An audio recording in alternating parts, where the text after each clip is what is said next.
О, жоқ, бұл не тағы? Тролльдар ма? Кристоф, сені сағындық қой. Паби. Сен екеуің әйтеуір тыныш жүрмейді екенсіңдер. Бұл ісіңе жауап беруге дайын шығарсың, Эльза. Сиқырлы рухтардың қаһарына қорқақтар төтеп бере алмайды. Олар бізге неге ашулы? Мұның Эренделге не қатысы бар?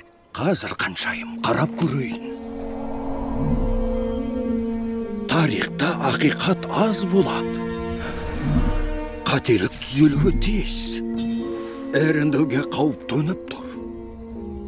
Шындықты анықтау керек. Оны анықтамаса, ешқандай болашақ жоқ. Болашақ жоқ па?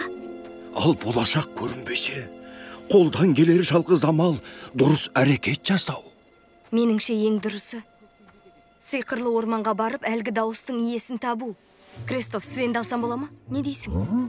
Анда ойың маған мүлде ұнамайды. Мен сені жалғыз жібермеймін. Анна, жоқ. Мені қорғайтын сиқырлы күшім бар, ал сенде жоқ.